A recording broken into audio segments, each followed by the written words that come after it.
वहाँ कहा है कि तस्मात् यज्ञात् सर्वभूता ऋचा सामानि जज्जिरे छंदावंशी जज्जिरे तस्मात् यजु तस्मात् अजायत। जब पुरुष ने सर्वमेध सर्वभूत यज्ञ किया तो उसी यज्ञ से जहाँ से सारी सृष्टि प्रारंभ हुई उसी यज्ञ से ही ऋचा, साम और यजुष और छंद सभी का प्रादुर्भाव भी हुआ। तो ये मनुष्य की सोच है, लेकिन आरंभ तो संगीत का उसकी सोच से पहले ही हुआ होगा, क्योंकि मनुष्य सृष्टि की उत्पत्ति के साथ ही हुआ है, लेकिन जो सृष्टा है उसने सब कलाओं का निर्माण शाश्वत ज्ञान के रूप में पहले ही रच दिया था। तो जिन ऋषियों ने तप किया वो जिस युग के वो थे, आज हमें जो इतिहास प्राप्त होता है वो वैदिक काल का ही पता प्राप्त होता है, और वेद ग्रंथ ही हमें ऐसा साहित्य में हमें मिलता है जो कि अब सारे विश्व ने मान लिया है कि ये प्राचीनतम साहित्य है। इसलिए हमारे पास और प्रमाण न होने की वजह से हम यही कहते हैं कि यही हमारी प्राचीनता जो है वो यहीं से ही हमारी निर्धारित होती है। तो जिस समय ये ज्ञान रचा गया तो पहले इसका दर्शन किया। इसका दर्शन किसने किया? शब्द आता है ऋषि, ऋषियों ने किया। री का मतलब है जाना, इश का मतलब इच्छा। तो चतुर्दिक जो प्रकृति फैली हुई थी, अब इसमें सभी प्राकृतिक तत्व थे, वायु, धरती, आकाश, नक्षत्र, वनस्पतियां, तो ये सब कुछ मनुष्य को प्रभावित करने वाले थे। और उसने ये भी देखा कि इनका रूप कभी कभी तो इतना चमकदार दिखता है, कभी अंधकार आ जाता है, कभी वायु इतना प्रभंजन ग्रहण कर लेती है, कभी जल इतना भयंकर रूप भी धार लेता है और कभी शांत भी। तो इस तरह का ये जो नित्य प्रतिवर्तन हो रहा है, नित्य प्रत्यावर्तन हो रहा है कि बार बार एक ऋतु आती है, फिर कुछ समय बाद फिर वैसी ऋतु आ जाती है।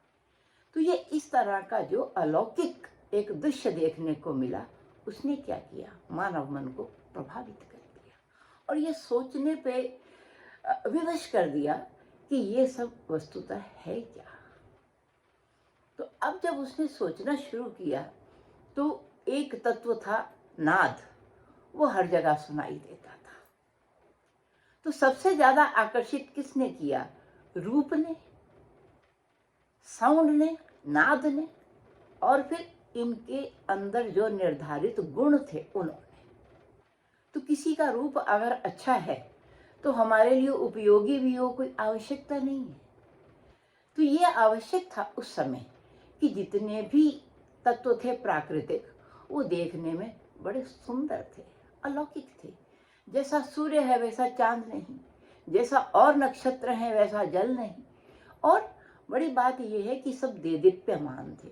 जिन्होंने पृथ्वी को चांद पे जाके देखा, उन्होंने ये देखा कि ये नक्षत्र भी जो है ये भी दीप्तिमान है, ये भी प्रकाशित है। तो इस तरह सारे प्रकाशित तत्व जो हैं उसको क्या करते रहे? उसकी सौंदर्य चेतना को उन्होंने जागृत किया। और फिर उसके बाद दूसरा कारण जो सामने आया, उन्होंने ये देखा कि सूर्य का नित्य प्रति आना, चांद का नित्य प्रति आना, वायु का निरंतर बहते रहना, आकाश और धरती का बने रहना, तो ये सारी जो चीजें हैं ये शाश्वत चीजें हैं, इनको कोई नष्ट नहीं करता, ये ऐसे ही रहती हैं। और फिर मनुष्य भी उसका एक अंग है। तो इस प्रभाव के कारण उसने ये भी देखा कि ये सारे तत्व जो हैं सुंदर तो हैं, नित्य भी हैं, शाश्वत भी हैं, शिवरूप है। और तीसरी चीज ये है कि ये हमारे लिए उपयोगी बहुत है।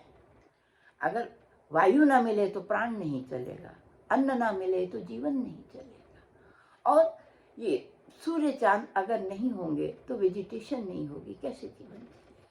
मतलब ये तत्व जो है वो जीवनोपयोगी भी हैं। तो इस तरह तीन तरह की दृष्टि उसकी हुई। एक तो सौंदर्यमूलक दृष्टि, एक उसकी उपयोगितामूलक दृष्टि। तो ये जो उसकी आश्चर्यमूलक दृष्टि, देख करके आश्चर्य हो जाना, और दूसरा सुंदरता उसकी देखना, फिर तीसरा उसकी उपयोगिता देखना। तो ये तीनों तत्व जो थे ये मिलकर के हमारी कलाओं का मूल बने, जिसको कहा सत्य, शिव और सुंदर।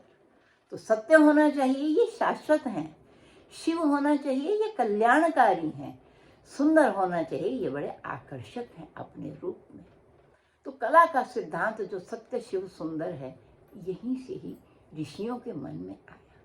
तब उन्होंने क्या किया, जो कुछ देखा वो मन पे उसका असर हुआ, और उसी मन के असर होने पर जब आदमी बहुत सोचता है, चिंतन की पराकाष्ठा जब हो जाती है, तो मन कुछ कहने के लिए उद्वेलित हो जाता है। आम बोलचाल की भाषा में हम आम बोलचाल में अपने को अभिव्यक्त कर लेते हैं। पहले भाषा नहीं थी, इंगित भाषा थी, इशारों में अभिव्यक्त किया होगा।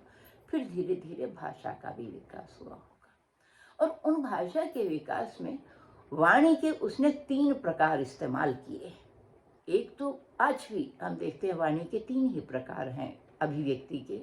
या तो अपनी बात हम गद्य में आम बोलचाल की भाषा में कहें, या पद्य में कोई कविता बांध करके छंदबद्ध रचना के रूप में कहें, और तीसरी बात यह है कि उसको हम गा करके कहें। तो आज भी 3 ही वाणी की विधाएं हैं। तो इन 3 विधाओं को ऋषि जानते थे। उन्होंने इस प्रकृति के सौंदर्यात्मक और शिव कल्याणकारी रूप को उसकी प्रशंसा करना शुरू किया। तो प्रशंसा के लिए जो उनके अभिव्यक्ति थी वो पद्यात्मक हुई, जिसको ऋचा कहा जाता है। जो गद्यात्मक अभिव्यक्ति हुई वो यजुष कहलाई, और जो गानात्मक अभिव्यक्ति थी वो साम कहलाई। तो इस तरह से 3 तरह के जो अभिव्यक्ति थी, क्योंकि इसको मनन के द्वारा, चिंतन के द्वारा, अनुभव के द्वारा कहा गया था, इसलिए इनका नाम मंत्र हुआ। तो ये जानना जरूरी है कि वेद का पहला रूप जो है वो मंत्र रूप है, और ये मंत्रों का पठन पाठन बहुत सालों तक चलता रहा। जो ऋषि थे उनको साक्षात्कृत धर्मा कहते थे, कि उन्होंने स्वयं साक्षात्कार किया था उस ज्ञान का, उस कला का, उस विद्या का। लेकिन एक समय ऐसा आया जब मंत्र रचना समाप्त हो गई या स्थगित हो गई। उस समय क्या हुआ कि जो ऑलरेडी जो रचित मंत्र थे, उनके उन विषयों के, उन वंशों के, उनके बच्चों ने, फिर धीरे धीरे उनके शिष्यों ने उनको संकलित करना शुरू कर दिया। लेखन का अभाव था, कोई सुविधाएं लिखित नहीं थी, तो एक ही सुविधा थी, वाणी या ब्रेन। तो ये सारा जो ज्ञान चला, ये मौखिक परंपरा से चला। लोगों ने मौखिक रजिस्टर तैयार किए, तो वो दूसरे श्रेणी के ऋषि थे। तब ये परंपरा चली कि जो असाक्षात्कृत धर्मा है, जिन्होंने स्वयं तो नहीं रचा, लेकिन उन रची हुई रचनाओं को याद किया है और उनको आगे बढ़ाया है। तो यहाँ से परंपरा काहे की चली, यहाँ से अध्ययन अध्यापन की परंपरा चली। जो हमारी संस्कृति में गुरु शिष्य परंपरा, जो कि नाम ही आपका महागामी गुरुकुल है, तो ये गुरु शिष्य परंपरा क्या कहते हैं, गु कहते हैं अंधकार को, रु कहते हैं जो अंधकार से प्रकाश की ओर लेके जाने वाला है। तो ऐसे जो व्यक्ति जो कि स्वयं साक्षात्कार नहीं कर सकते थे, उस लेवल का नहीं सोच सकते थे, उनको ज्ञानवान बना करके उनको ये ज्ञान उपदेश के द्वारा दे करके ये परंपरा चली। तो अब ये 3 तरह के मंत्र जो थे, ऋक् पद्यात्मक, गद्य यजुषात्मक और गान साम, तो ये 3 तरह के मंत्र जो थे, इनके मौखिक संकलन तैयार हुए। उसी समय एक समय ऐसा आया जब यज्ञो वै श्रेष्ठतमं कर्मम, ये महसूस किया जाने लगा कि यज्ञ सबसे श्रेष्ठ कर्म है। ये भावना यज्ञ की क्यों आई? ये इसलिए आई कि जो हमें नित्य प्रति देते हैं, जिनको देव कहा, ये प्रकृति जो तत्व थे इनको देव कहा, क्यों? क्योंकि ये चमकते हैं, दिव्य गुण है इनमें। फिर दानात, इनमें दान का गुण है, और फिर तीसरा दमन का, ये संतुलन भी रखते हैं, तो इसलिए इनको देव कहा। तो ये देव शब्द जो है, ये कोई मूर्ति या कोई ऐसा नहीं है, वैदिक देव शब्द है, जो प्राकृतिक जितनी ताकतें हैं वो सब देव हैं। और देव शब्द जो है वो स्त्रीलिंग है, शक्ति रूपा है। देवता शब्द है तो देवता शब्द स्त्रीलिंग शब्द है। तो जितनी ये शक्तियां थी, इन सबको ये ऐसे ही हमारे लिए कल्याणकारी बनी रहें, तो इनके लिए जो हमारे पास था हम उनको ऑफर करने की भावना आई कि ये हमें देते हैं, प्रतिदान कुछ लेते नहीं, तो इनको भी तो कुछ दिया जाना चाहिए। तो क्या हुआ, जल को सूर्य का अर्घ करने लगे, चांद का अर्घ करने लगे, और जो और वनस्पतियां या जड़ी बूटियां थी उनसे हम विभिन्न शक्तियों की उपासना करने लगे। ये भी महसूस किया गया, क्योंकि अब तक पाक विद्या भी आ गई थी, ये भी महसूस किया गया कि जो हम पकाते हैं या जो हम अन्न देवता के नाम पर हम देते हैं, या सूर्य को, या अभी करवा चौथ बीत के चुका है, चंद्र को, तो चंद्र के पास थोड़े ही पहुंचा, वो तो धरती पे ही गिरा है ना। तो उस समय कोई चीज दूसरी, कोई जानवर, कोई दूसरा लेके जा सकता है। तो ऐसा कौन सी जगह होगी जिस पे हमारी आहुति उसी देवता को जाए? तब यज्ञ का कंसेप्ट कि ये अग्नि है, ये देवताओं का मुख है, जिस देवता को भी जो चीज देनी है वो अग्नि को साक्षी मान करके अग्नि में आहुति कर देंगे तो वो देवता को पहुंच जाएगी। अब इन तीनों मंत्रों का प्रयोग जो है वो यज्ञों में होने लगा। जो ऋग्वेद जानते थे वो ऋचाओं का स्तुवन करते थे, पाठ करते थे। जो सामवेद जानते थे वो यज्ञ में गान करते थे, और जो यजुर्वेद जानते थे वो सारा कर्म कांड यज्ञ का है, वो उसकी ड्यूटी होती थी। तो ऋचाओं का गान करने, स्तवन करने वाले को होता, उनमें से मुख्य प्रीष्ट था। बाद में फिर 3 उसके सहायक हुए, और फिर जो यज्ञ करते थे, यज्ञ का कर्म करते थे, उनमें मुख्य था अध्वर्यु। अध्वर कहते हैं यज्ञ को, यज्ञ को आगे ले जाता है वो अध्वर्यु, उनका मुख्य पृष्ठ अध्वर्यु था। 3 उसके सहायक थे। जो साम का गान करते थे उनमें से मुख्य का नाम था उद्गाता, और 3 उसके फिर सहायक थे। ऐसे ही जब मंत्र ठीक ठाक से प्रयोग हो जाए, या शांतिक और पौष्टिक, ये सब स्वस्थ यज्ञ हो, सबका कल्याण हो, ऐसी भावना से क्या हुआ, अथर्व और अंगिरस ऋषि 2 हुए। जो उन ऋषियों ने मंत्र देखे थे, अथर्व ने जो ऋषि देखे वो शांतिक मंत्र कहलाए, और जो अंगिरस ने लिखे वो पौष्टिक मंत्र कहलाए। शांतिक मतलब जब कभी कोई रोग हो जाए या कोई कष्ट आ जाए तो उसका उपचार कर देना शांतिक, और रोग हो ही ना उसके लिए प्रिकॉशन लेना पौष्टिक। तो ये आगे जाकर के क्या बना, ये यजुर्वेद का मूल बना। इसी से ही अथर्ववेद से आगे क्या निकला, आयुर्वेद निकला, उसका उपवेद। जो गाने का तरीका था उसके आगे क्या निकला, उससे संगीत का विकास हुआ, हमारा शास्त्रीय संगीत का विकास हुआ। तो अब 4 तरह के मंत्र इकट्ठे हो गए। ऋग्वेद को ऋग्वेदी ही कहा, यजुर्वेद को यजुर्वेदी ही कहा, सामवेद मंत्रों को सामवेदी ही कहा, लेकिन जो ये चौथे तरह के मंत्र थे उसका नाम अथर्ववेद हो गया। तो एक समय ऐसा आया, महर्षि वेद व्यास कहलाते हैं, कृष्ण द्वैपायन व्यास के नाम से। इन्होंने क्या किया, जो सब तरह के मंत्र सब वंशों में प्रचलित थे उनको इकट्ठा किया। उनको इकट्ठा करके एक सिस्टम से उनको जो है वो उनकी क्रमबद्ध किया। तो उस क्रमबद्ध को उन्होंने उसको रूप दिया। तो जो उन्होंने रूप दिया, ये 3 तरह के मंत्र जो थे, क्योंकि ये कलेक्टेड थे, इसलिए इसका नाम क्या हुआ? संहिता, क्योंकि संहितीकरण किया था मंत्रों का। मंत्र कलेक्ट हो गए ना एक जगह, तो वो क्या बन गया? संहिता। इसीलिए आज हम जिसको ऋग्वेद कहते हैं वो एक्चुअली ऋग्वेद संहिता है। That is the book which is collection of the Rig mantras. इसी तरह से जिसको यजुर्वेद कहते हैं वो यजुर्वेद संहिता है, यजुष मंत्रों का एक कलेक्शन है, सिस्टम से किया हुआ। इसी तरह से साम जो है वो साम वेद संहिता, तो साम मंत्रों का कलेक्शन है। इसी तरह से जो अथर्ववेद है वो शांतिक और पौष्टिक मंत्रों का कलेक्शन है, उसका नाम है अथर्ववेद संहिता। तो ये चारों तरह की संहिताएं अब कहलाने लगी चार वेद। अब 3 तरह के मंत्र 4 तरह के वेद हो गए। तो इतना कहना इसलिए आवश्यकता था क्योंकि हमारा विषय सामवेद, सामगान है।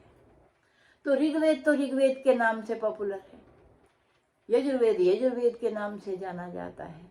तो द्वैपायन व्यास ने क्या किया? उन्होंने 4 शिष्य तैयार किए। उन चारों शिष्यों को एक एक वेद की शिक्षा दी। पैल नामक उनका शिष्य था, उसको उन्होंने ऋग्वेद पढ़ाया। वैशंपायन नामक शिष्य को यजुर्वेद पढ़ाया और जैमिनी को सामवेद पढ़ाया और सुमंतु को अथर्ववेद पढ़ाया। तो कहा अब जा करके समग्र भारत में आप प्रचार कीजिए सब जगह वेद का, क्योंकि ये कल्याण की है, ये विश्व कल्याण की, मानव कल्याण की एक जिसको कहे नीति शास्त्र है, नीति तंत्र है, ये एक तरह का जीवन का तरीका है। तो अब जब करने लगे प्रचार व्यापार, तो फिर है तो सब मौखिक ही था अभी तक भी। तो अब इनमें कुछ पाठ भेद हो गए, कुछ स्थान भेद हो गए, कुछ क्रम भेद हो गए, इसीलिए इनके मंत्रों में फर्क आने लगा। मंत्रों में फर्क जब आने लगा तो जिस तरह से आज हमारे गाने में, आसानी से समझेंगे बच्चे, कि जैसे आज हमारे गाने में क्या है, घराने हैं अलग अलग, एक ही राग अलग अलग घरानों में अलग तरह से गाया जाता है। उसी तरह से वही मंत्र कलेक्शन कुछ कम कुछ अधिक हर शाखाओं में अलग अलग गाए जाने लगे। तो वो घरानों की नींव हमें कहाँ दिखाई देती है? इन शाखाओं में दिखाई देती है। अब चरण व्यूह के वक्त इतनी शाखाओं का विस्तार हुआ। ऋग्वेद की 21 शाखाएं कही जाती थी, आज हमारे पास 2 शाखाएं आज भी हैं। यजुर्वेद की 1 शतम अध्वर्यु शाखा, 100 शाखाएं प्रचार में आई, जिसमें आज उत्तर भारत की अलग माध्यम दिन या शुक्ल कहलाती है और दक्षिण भारत की तैतरीय शाखा कहलाती है।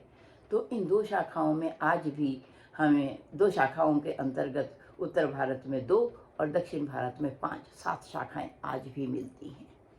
इसी तरह से सामवेद की जहाँ बात है तो सामवेद की कहते थे सहस्रवर्तमा सामवेद। सामवेद की 1000 शाखाएं हुई, जिनमें से आज हमें 3 शाखाएं उपलब्ध होती हैं, कौथुम, राणायनी और जैमिनी। जैमिनी वही थे जो उनके परम शिष्य थे, तो जैमिनी शाखा आज भी है और कौथुमी और राणायनी शाखा भी है, लेकिन कौथुमी शाखा ज़्यादा प्रचार में है। और अथर्ववेद की 9 शाखाएं हुई, जिनमें से शौनक और पैपलाद आज 2 शाखाएं आज भी हमें प्रचलित मिलती हैं। अब बात करते हैं हम अपने सामवेद की। इस तरह से सामवेद की जो 1000 शाखाएं हुई, इसका मतलब कितना विस्तार था गाने में। और यज्ञों में तो ये भी कहा जाता था अयज्ञो व एषा यो असामा, जिसमें सामगान नहीं हुआ उस यज्ञ को हम यज्ञ ही नहीं मानेंगे, मानो वो पूर्ण यज्ञ ही नहीं है। इस तरह से सामगान की महत्ता जो है वो सबसे अधिक हुई और वो सर्व प्रचलित हुई। तो इसीलिए 4 ऋत्विजों का, ऋत्विज मतलब पंडित, 4 नॉन व्यक्ति जो थे अपने अपने वेद के, उनका वर्ण करके, मतलब उनको नियुक्त करके, उनका चयन करके ऐसे यज्ञों की परंपरा हुई। तो यज्ञों में तो है प्रयोग। ये हम कहते हैं कि जैसे प्राथमिक अगर मंच की अगर भूमिका हो तो कहाँ से हमारी मंच कलाओं को, परफॉर्मिंग आर्ट्स को परफॉर्मिंग प्लेटफॉर्म कहाँ मिला? तो पहला प्लेटफॉर्म जो थे वो यज्ञ वेदियाँ ही थी। और वो खुले में होते थे यज्ञ, तो प्रांगण में ही सब कुछ होता था खुले में। तो ये पहले प्लेटफॉर्म जो थे वो यज्ञ की वेदियां ही यज्ञ मंच थे जो हम परफॉर्मिंग के लिए, और इनकी अलग अलग शक्ल बनाई जाती थी। ये ऐसे ही ईंटें नहीं इकट्ठी की जाती थी। शुल्ब सूत्र पूरा पूरा ग्रंथ है जो इन वेदियों के निर्माण में कितनी ईंटें लगेंगी, क्या आकार होगा, रथ का आकार होगा या कछुए का आकार होगा या शेन पक्षी का आकार होगा, अलग अलग आकार की ये वेदियां बनती थी। तो अलग अलग तरह की आज भी हम स्टेज देखते हैं, कई तरह के स्टेज बनते हैं।